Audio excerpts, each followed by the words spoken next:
Gems, and we're ending with a real gem indeed.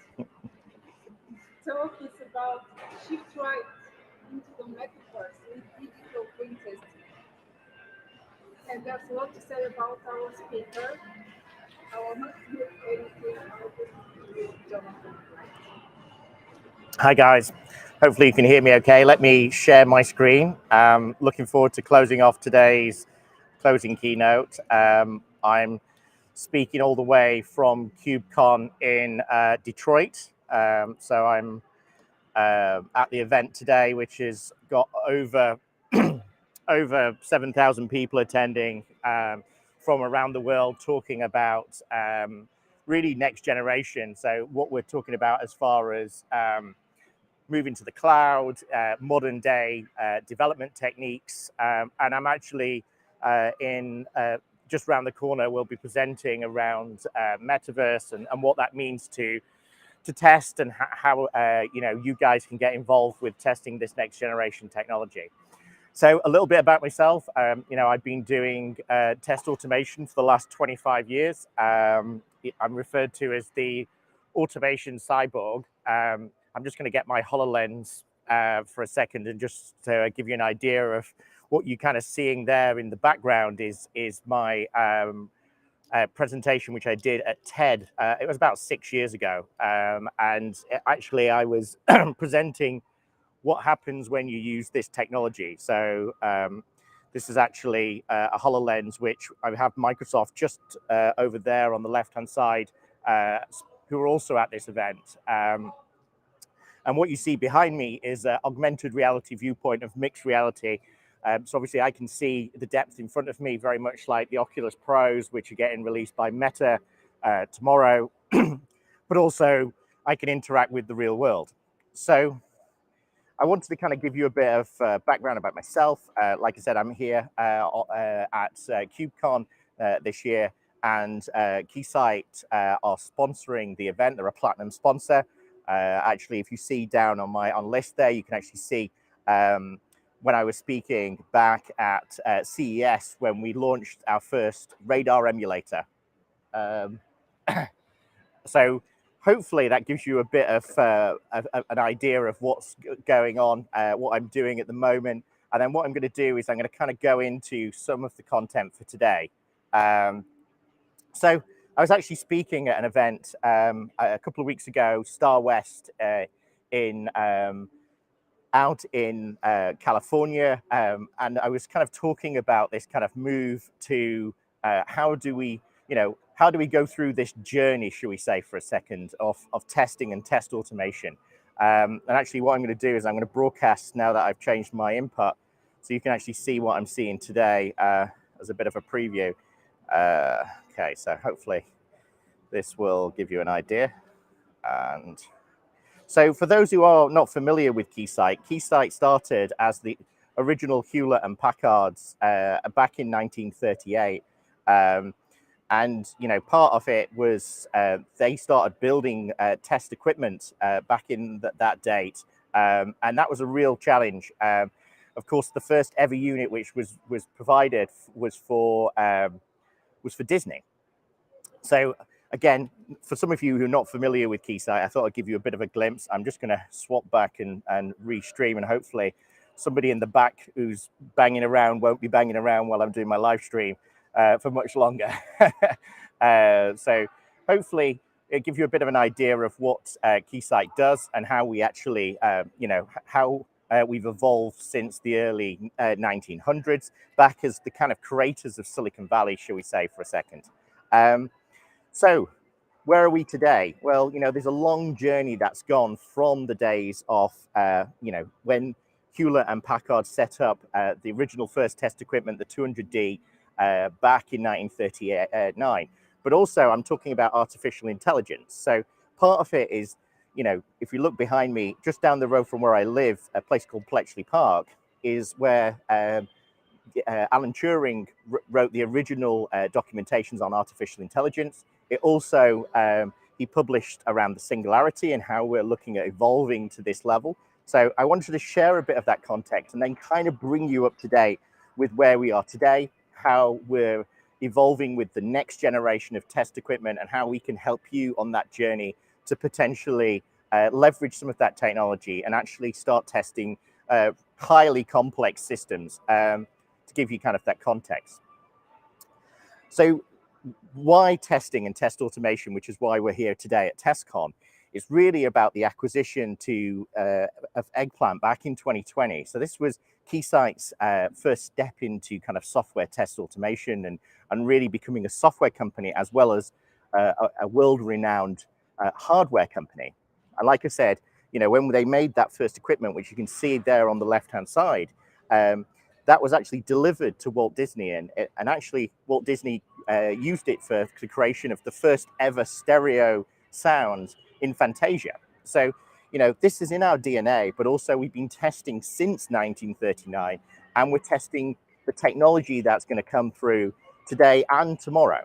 So what you see here is not, I'm going to be talking a little bit later about Ada Lovelace, which is our autonomous design automation capabilities. And this is a nod to Ada Lovelace, who was the first ever computer programmer back in 1815.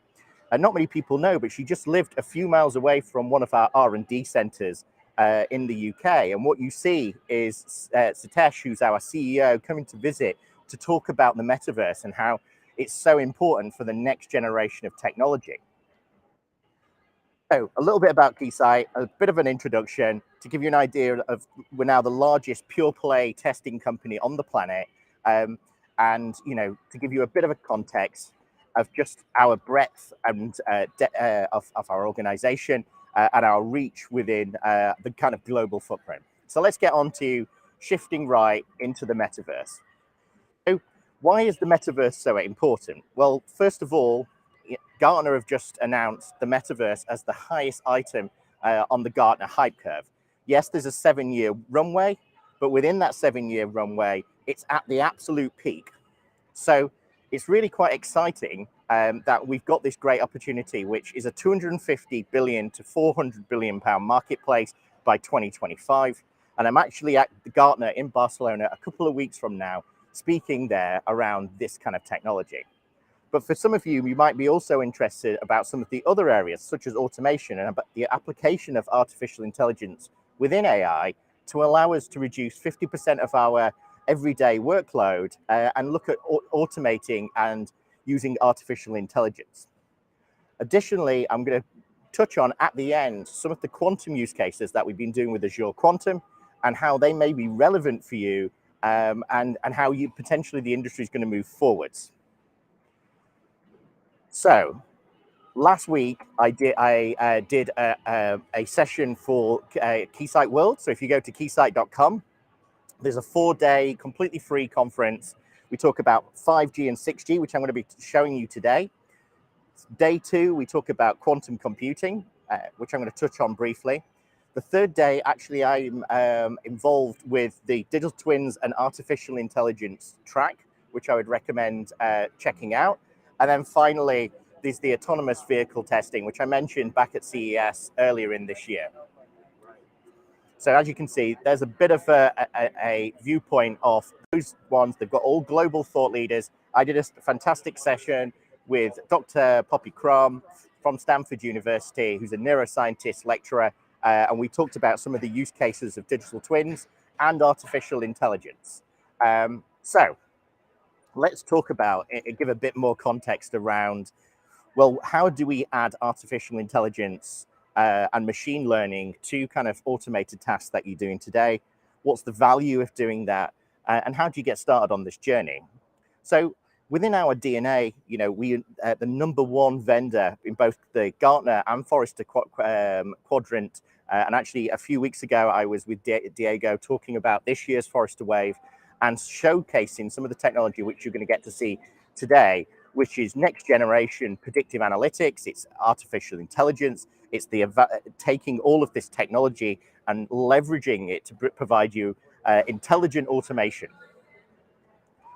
Okay, so let's go on the bit of a journey, and I'm going to start off with kind of some of the foundational components of how do we potentially solve some of the problems that you guys in the audience today are actually talking about, and how can we help you automate those complex environments. I mentioned I'm going to do things like the metaverse, but also, you know, some of these other areas such as cyber systems and robotics, and I also mentioned about quantum computing. So we know there's challenges. We know there's challenges in the industry around leveraging this kind of technology, around keeping up with the cost and speed, quality, and also more importantly today is around true E2E testing. So testing of very complex systems across the entire landscape. And this is there so we can deliver these you know, amazing experiences on incredibly complex systems like we've shown on the stage, which could be things from, you know, NASA. So we actually launched the rover into space a few weeks ago, which was actually tested with the Eggplant software, but also some of this other technology like Car2X, Infrastructure 2X, which I'll also be showing you today. So digital twins. What is a digital twin? And you know, it's quite easy to kind of say, you know, digital twins are in essence a digital representation of a physical system. However, you know, what does that mean when it comes to software testing? Well, within software testing, we've used things like model-based testing, and model-based testing has been there for quite a long time. And actually, we sit on the committee for the ISO 29119 Part 8 for model-based testing, and Eggplant are at the forefront of model-based testing within the entire industry. So part of it is we're taking this technology, which we've been evolving for the last 15 years, and we're leveraging that towards a digital twin.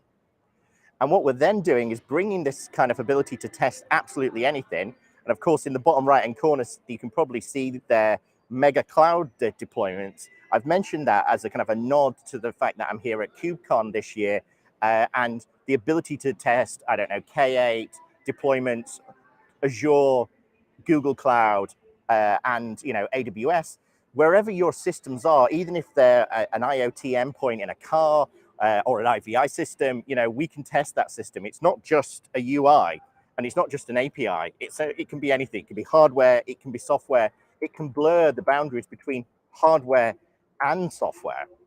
So with that said, I'm going to kind of give you a bit of a viewpoint onto how are we testing mixed reality. And if I panned over to the left, just to the side of me at the moment, we've got Microsoft here today at KubeCon. And, you know, we'll be speaking and hopefully live streaming with the guys there a little bit later on. But, you know, we've been working with people like Microsoft with their HoloLens 2.0 technology, as well as the Meta with their Oculus Pro and Oculus 2 kind of consumer devices. And of course, we all know that we're looking at Apple and to release their kind of mixed reality devices with this kind of technology, probably within 2024 to 2025. And also Google to bring the second device. So if you remember the Google glasses for the first generation, which used a QR code to scan and get the information in the real world, they're looking at bringing up their next available thing. And yes, I've just been, someone pinged me on my my Ultra iWatch. These slides will be available to you to be able to check out afterwards. So let's talk about mixed reality. So mixed reality, as you can see right at the moment, is not virtual reality. Virtual reality is putting yourself into a virtual environment. This is overlaying into the real world. And when we say overlaying into the real world, I'm able to interact with anyone and anything that's around with me. Of course, there's use cases in healthcare and of course military. And then there's also use cases for, you know, the first twins that were separated by surgery using this kind of technology. So how do we test this? Because it's a completely different type of device. And what you see on the left-hand side is all of the different technologies that we use, we have as part of the Keysight heritage capability. So we can put these devices like the HoloLens, which I'm wearing at the moment, into an environmental chamber, which you can see in the bottom right-hand corner of this picture. We can then add in things like temperature control with the temperature devices. We can then potentially, on top of that, actually use things like our UXM technology. So that's our protocol emulation. So we can emulate both the physical layer, as you can see there. You can see the next level above is our protocol emulation capabilities and physical interactions. So we got things like 6 direction.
Okay, so hopefully, can you hear me now?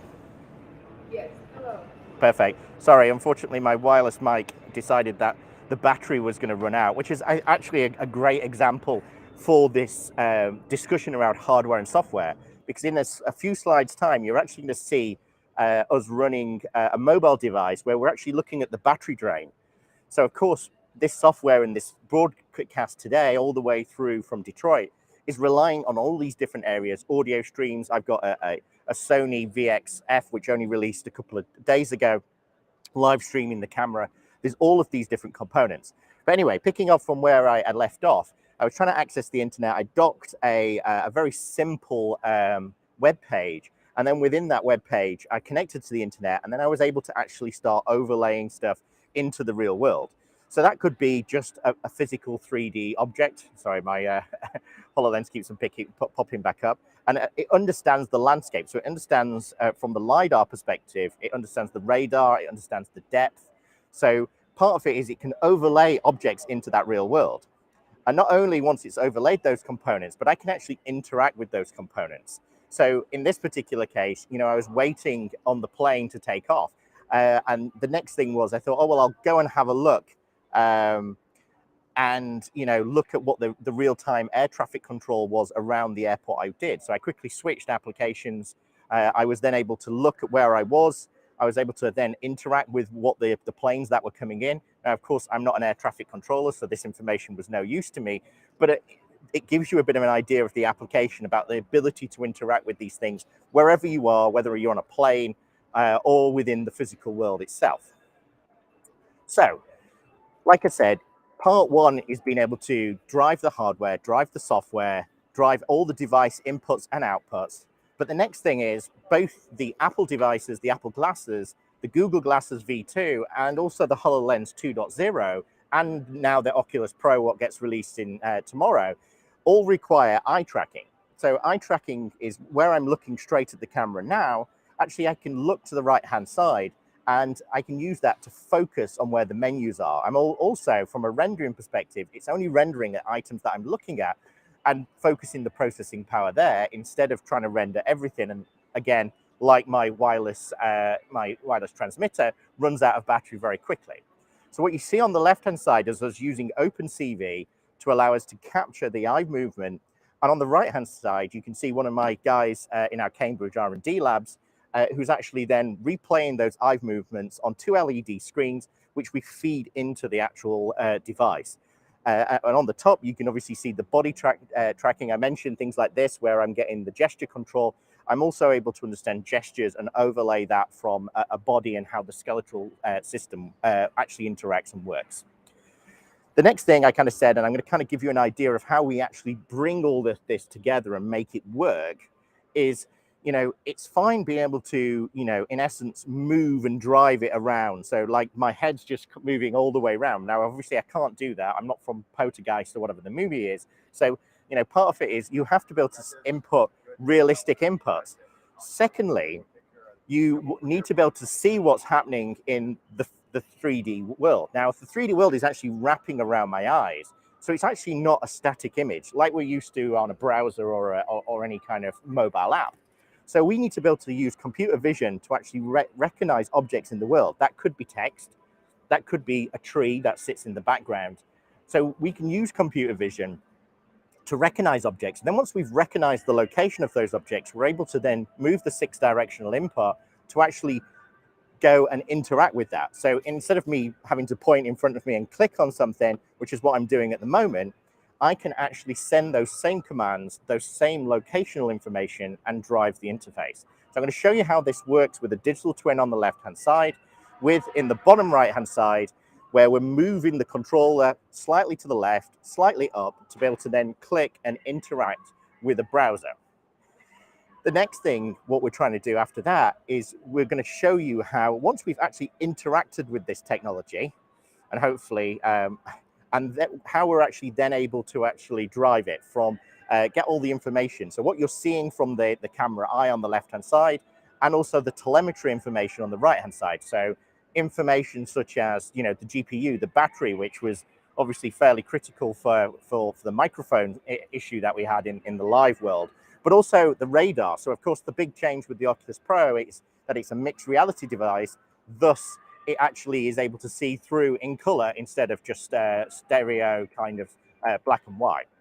So we're seeing this image in the 3-dimensional landscape. In this case, you can see a bit like the gecko that I put on earlier. You can see, oh, thanks, Joe, for your like on Twitter. But Joe Colantonio always refers to me as the automation cyborg, sent back in time to help save the world from bad software. So I have my 3-dimensional object, which I'm putting into the current state. Well, why is it the dog not fully rendered? Now, of course, people like the US Army are using this in environments at the moment, and they're having motion sickness, which was reported quite recently. So how do I make sure the image is correct, it's rendering correctly, the location is correct on the screen? And then also, what is it? Is it noise? Is it, because I'm on the battlefield, I don't have, internet? Is it satellite? Is it, direct access to the signal? Is it protocol errors that are dropping? Equally, once I see that object, which I know is a 3-dimensional component, how do I make sure I don't, I can actually interact with it and see it and then do something with it, whether it be, actually interact with it or something else.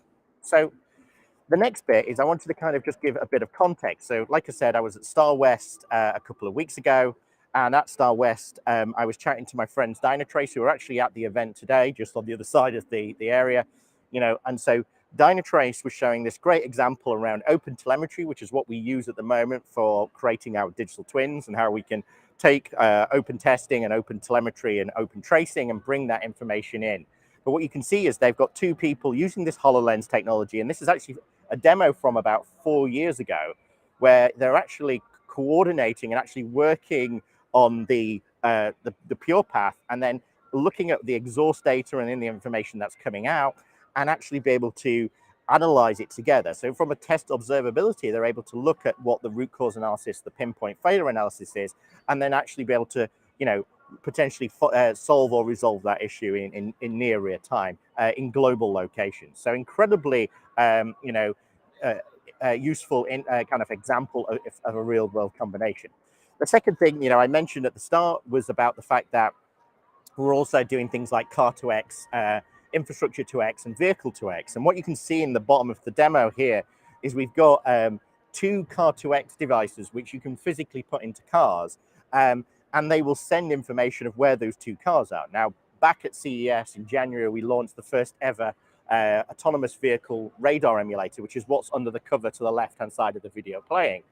But actually, just being able to create 500 up to 512 objects on the radar interface is only half of the solution.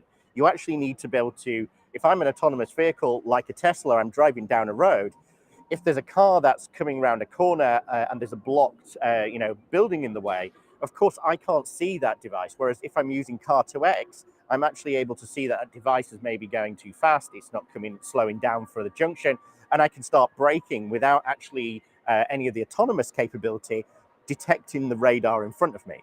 So as you see in the background there, the radar with all the different cars that are there, we're also doing that from a infrastructure to X as well. So you could, in theory, turn up at a traffic light system and actually keep your foot flat on the accelerator, and it would only be when the light turns green that you would actually be able to start and your car would start driving. So I mentioned earlier on as the kind of the classic battery issue that we had earlier. Here's an example of a product which we have called Nemo, which is actually in the bottom right-hand side of here. So this device here is actually a battery analyzer. So you can see how much battery drain is going on that device. And then within that device, you can also see the waveform analyzer, which is giving you, and the spectral analyzer, which is telling you that it's downloading some information from speed test, or it's sending information for a call that you're trying to make, or you're trying to use YouTube or something else. So incredibly powerful to bring all of the solutions and hardware and software together to potentially allow you to test absolutely everything from an IoT device onwards. So I mentioned kind of cell, and obviously I'm reliant at the moment on network, but how do we deal with network and also things like 5 and 6G? So I know from keep on traveling all the time that if I try to make a Teams call and I'm going between two separate cell towers, that I will get packet loss, I'll get errors, I'll lose connection, I'll have to reconnect to Teams. And as you can see from the demo that's actually playing at the moment, you can see that actually we're actually creating and injecting errors into the message, so that when you do the phone call, then you actually get those drop calls, and you can understand, well, how do I hand over to the next cell stably so that we can actually do these calls, we can establish continuous connectivity. And then there's the infinite question about, well, what's the difference? And this is the big play for for next year, and I think we're going to be talking a lot more about this, which is lifecycle virtualization. So bringing network function virtualization, which is what you see below, which is actually replicating the difference between a cell tower maybe using 5, 6G versus a Wi-Fi on maybe Wi-Fi 6E, and then actually be able to run A/B testing against each one, look at the difference between the amount of battery drain. Of course, there's more battery drain using your 5G connector than there is using your Wi-Fi 6 because it's a lower amount of battery pull. So part of it is you can use things like network virtualization, network function virtualization, and service virtualization combined with application virtualization to actually allow you to test all of these complex systems, from games to apps in the metaverse. So once you've been able to do that, you need all the telemetry information to be able to understand, well, what's the difference? What's the performance increase? What's the drain on the system? And bring all of that data into your testing. The next step is around, I mentioned cyber physical systems. So how do we deal with something which maybe needs near field to start off with? It maybe needs your chip and pin kind of thing, where you need a robotic to be able to actually interact with the physical world. And that's one of the big things when we're talking about the metaverse. It's the ability to interact and blur the boundaries between the real world and technology.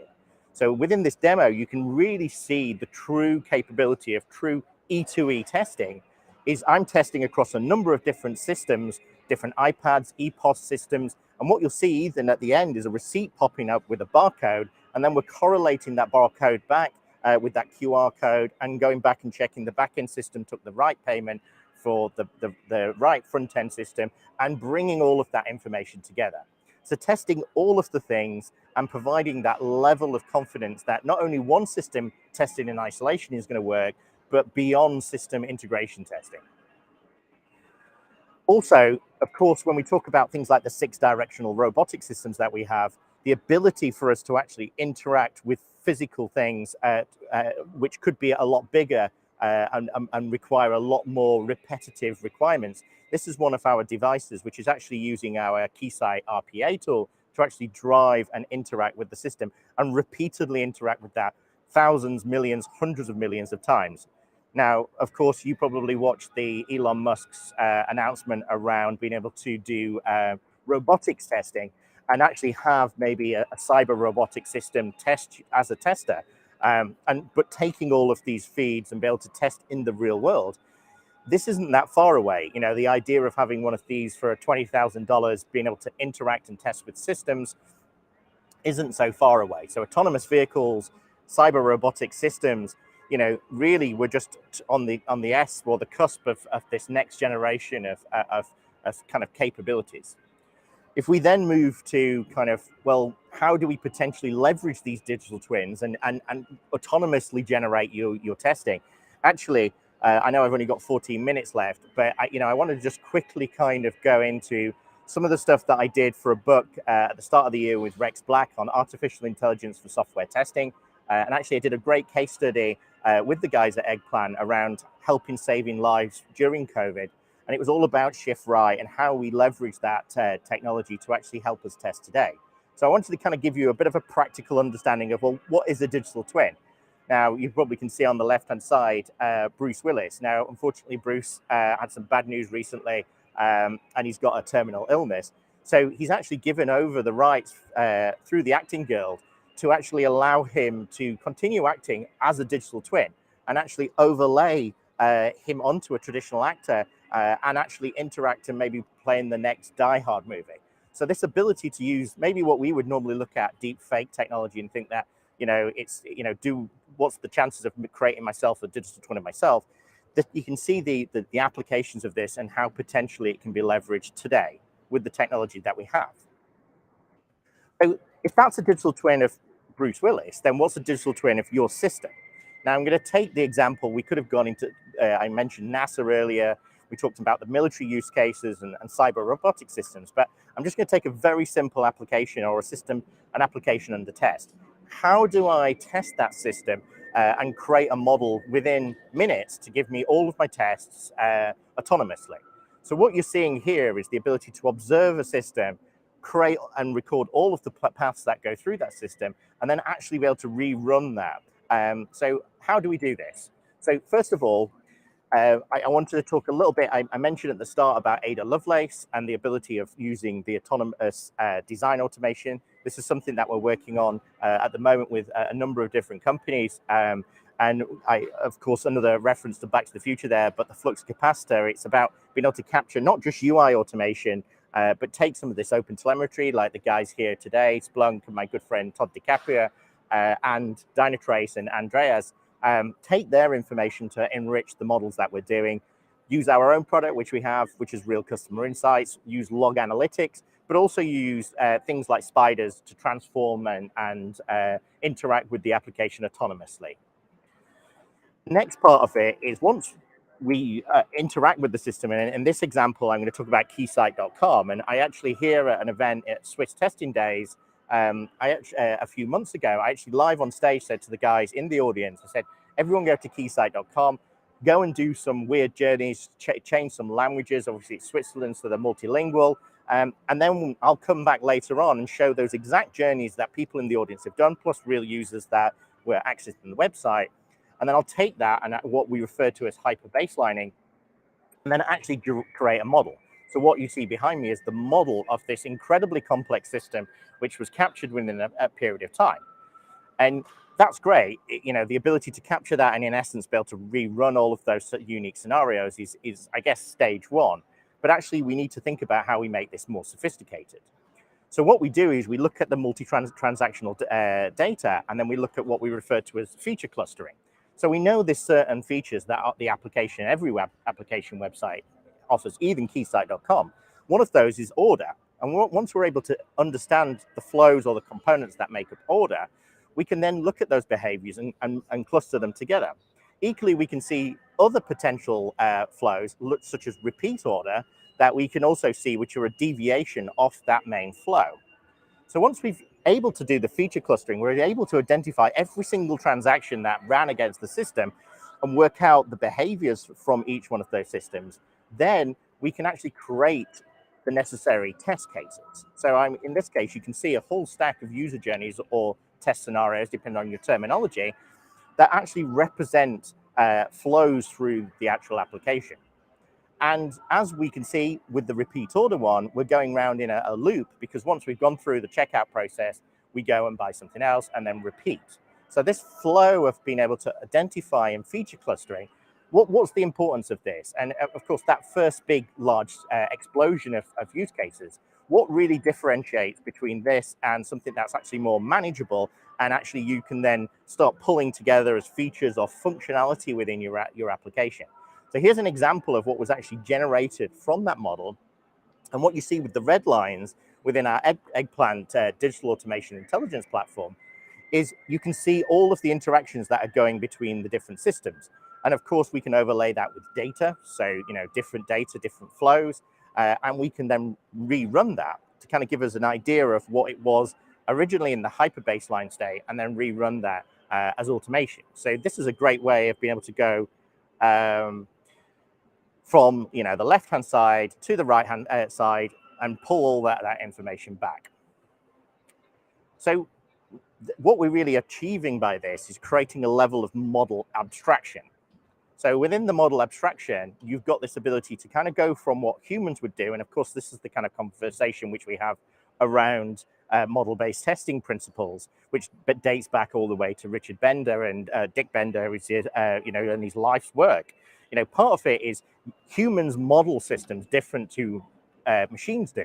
So we would maybe break it down by functionality. It might be logical user screens, but we might advance that and make more hybrid keyword driven kind of, okay, we understand how derivatives work. We know how FX works. So how do we understand the individual flows? And then we'll cluster those together, the main kind of FX engine and the main kind of capabilities it does. So we move from this standard model of all interactions and all systems to more reusable components, and then cluster those together. So this ability to start bringing that in with a certain level of sophistication is really a game changer when it comes to being able to take this technology and actually drive this to actually add some real value within your organization. So you might be saying, well, how do we get to that point? Well, you can easily start with this kind of approach of being able to take everything you're doing manually. So if you've got UAT, BAT, you might have automated tests running Selenium, you might have exploratory testing, you might have crowd testers. You get them all to run it against the system. Once we've hyper baselined that environment, we can literally rerun the exact same transactions a day later. So great, that's giving you the ability to kind of have an entire digitalized digital twin of the system, which is continuously evolving as your system evolves. But what's the next step after that?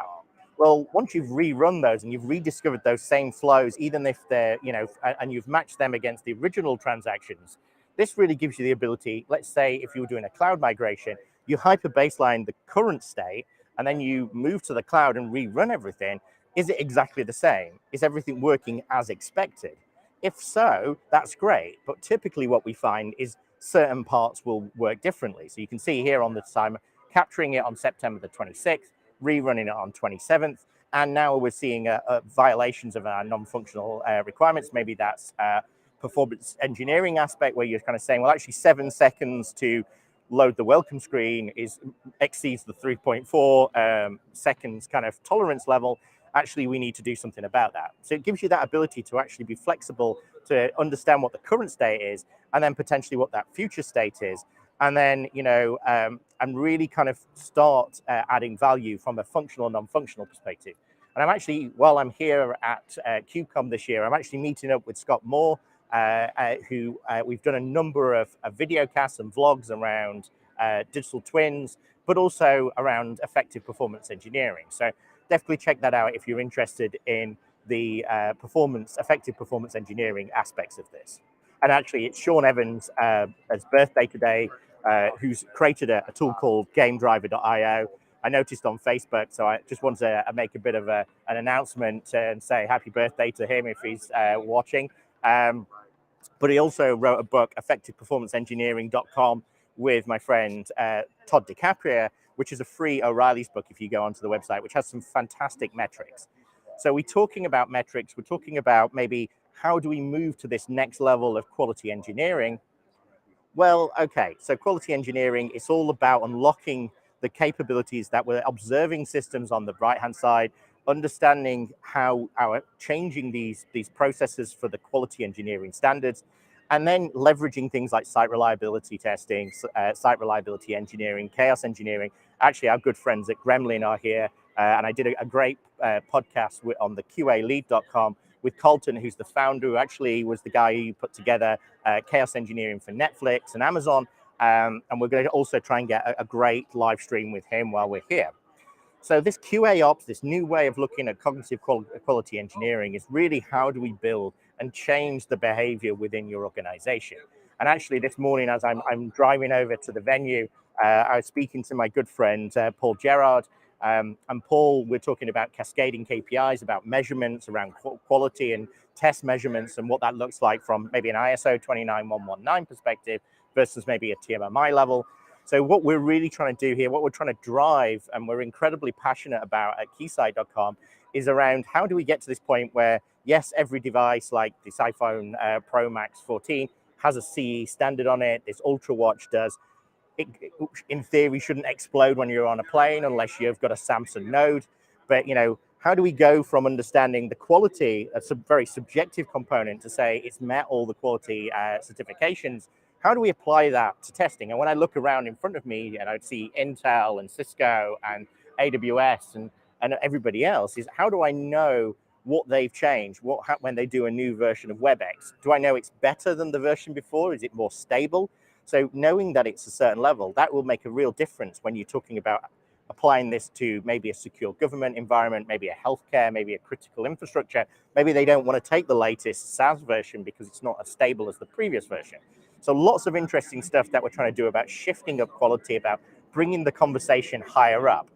And then finally, this move towards predictive analytics. And again, that was my conversation this morning with Paul Gerard, was, well, what metrics should you be checking or at least understanding? And that might be things like test coverage, right? That might be test data coverage.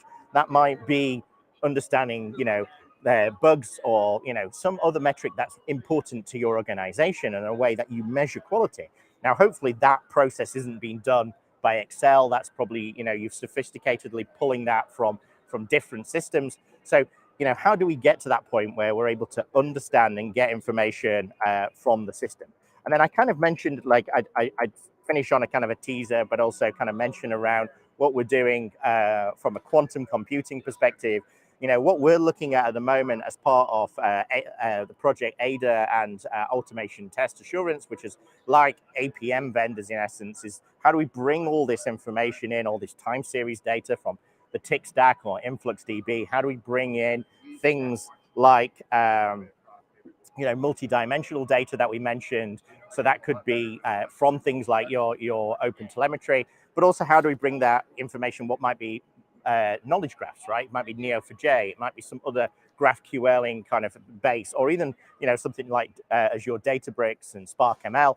How do we standardize on bringing all of this exhaust data so that we can actually create and measure that system?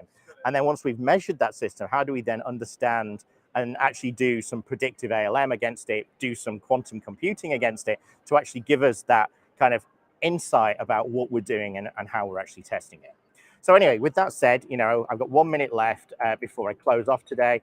Obviously, I'd like to thank everyone who's dialed in today to watch the TestCon event. Keysight are incredibly proud to be able to sponsor this event this year. And we hope that we've been able to kind of give you a glimpse into the future. And of course, I'm here tomorrow on the discussion panel around the future of automation with my good friend, Iran, who I've written, I think, 3 books with. And we did a book last year on digital quality. So, I'm really looking forward to taking some of your questions tomorrow. And of course, if you've got any questions you'd like to ask me before then, you can quite easily connect with me on linkedin.com/in. automation. So easiest username of all. So with that, many thanks to TestCom team and the attendees who are watching today. Thank you so much.